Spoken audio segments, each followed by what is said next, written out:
ਨਜ਼ੀਰ ਹੈ ਮੇਰਾ ਨਾਂ। ਬਸ ਲੰਘ ਜਾਂਦੀ ਮਤਲਬ ਕੰਮ ਨਹੀਂ ਕਰ ਲਿਆ। ਹੁਣ ਭੁੱਖ ਨਹੀਂ ਲੱਗਦੀ, ਹੁਣ ਵੀ ਰੋਟੀ ਖਾਣੀ ਹੁੰਦੀ ਹੈ। ਇਹ ਭਾਈ ਰੋਜੀ ਆ, ਕਦੇ ਪੂਰੇ ਹੋ ਗਏ, ਕਦੇ ਕੋਈ 200-400 ਲੱਭ ਗਏ। ਰੋਜੀ ਆ ਮੰਡੀ ਬੜੀ ਤੇਜ਼ ਹੈ, ਕਦੇ ਪੂਰੇ ਹੋ ਗਏ, ਕਦੇ 200-400 ਲੱਭ ਗਿਆ। ਨਾ ਕਰੀਏ ਖਾਣਾ ਕਿੱਥੋਂ? ਬੱਚਾ ਕੋਈ ਨਹੀਂ। ਦੇਖ ਮੈਂ ਹੈ 2 ਬੱਚੀਆਂ ਹਨ ਤੋਂ ਵਿਆਹ ਹੜੀਆਂ ਔਰ ਕਮਾਈਏ ਤਾਂ ਖਾਣਾ ਕਿੱਥੋਂ? ਚਾਹ ਵੀ ਬੰਦਾ ਪੀ ਸਕਦਾ ਬਾਹਰੋਂ, ਜੇ ਨਾ ਕਮਾਈਏ ਤਾਂ। ਐਜਾ ਮਹਿੰਗਾਈ ਦਾ ਦੌਰ, ਕੋਈ 20 ਰੁਪਏ ਰੋਟੀ ਦਿੰਦਾ, ਕੋਈ 15 ਨਹੀਂ ਦਿੰਦਾ। ਮੈਂ ਕਮਾਨਾ ਜੀ ਰੋਟੀ ਖਾਣਾ, ਨਾ ਕਮਾਈਏ ਤਾਂ ਭੁੱਖੇ ਰਹਿ ਰਹੀ।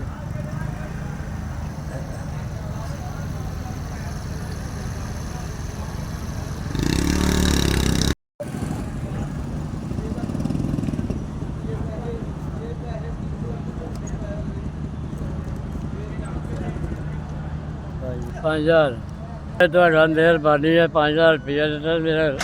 अल्लाह तो बड़ा कुछ दे तो तंदुरुस्ती दे, जिन्होंने मेरी अल्लाह तो बलावा दूर करे।